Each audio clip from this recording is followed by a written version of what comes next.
Hello friends, welcome back to Steno World. Now I am going to dictate legal matter at the rate of 100 WPM. So be ready for the dictation. 3, 2, 1, start. Being aggrieved by the above order of sentence, both the complainant and the accused have come up with these appeals, wherein the grounds urged by the complainant are that the imputations made in the journal and in the article are of very serious in nature. The fact that all the imputations are false and concocted and proved beyond any doubt. The punishment meted out to the accused by the trial court is very meagre and not commensurate with the gravity of the offence. His depositions has brought out very clearly that the accused printed and published the defamatory article to defame and embarrass him when his cross-examination was going on in another defamation case filed by him against the reporter, editor, printer, and publisher of another journal. The accused distributed the copies outside the court hall. The accused in that case produced copy as evidence in their favor. In that case, the accused persons were convicted and the same was upheld by the City Civil and Sessions Court and by the Honorable High Court. This fact was brought out in the evidence tendered by him. The complainant filed the complaint in the year 2002.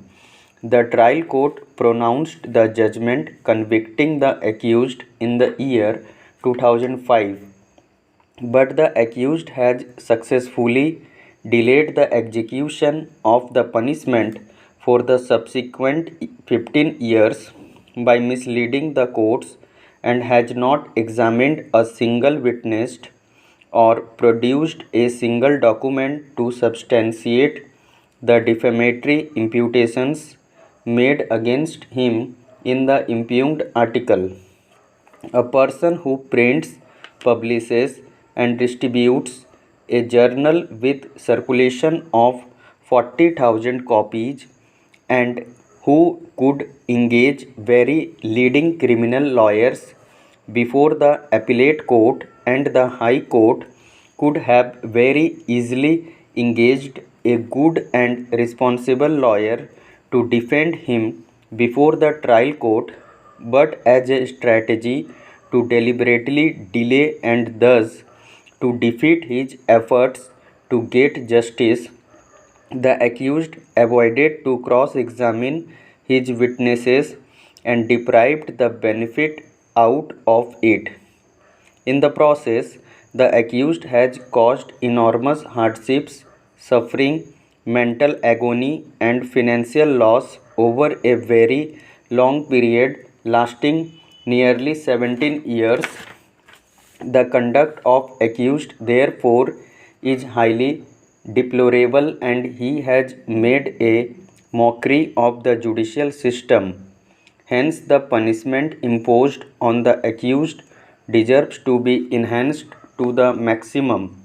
While sentencing the accused, the trial court has grossly erred in not taking into consideration the above facts and hence prayed to call for the records and to pass proper and just sentence on the accused by enhancing from the one passed by the trial court to the maximum punishment in the interest of justice and equity. On the other hand, the grounds urged by the accused in support of his appeal are that the judgment passed by the trial court is perverse, illegal, and without looking into the facts and circumstances of the case. The judgment passed by the trial court is unsustainable because the learned trial judge has not understood the entire facts and circumstances of the case.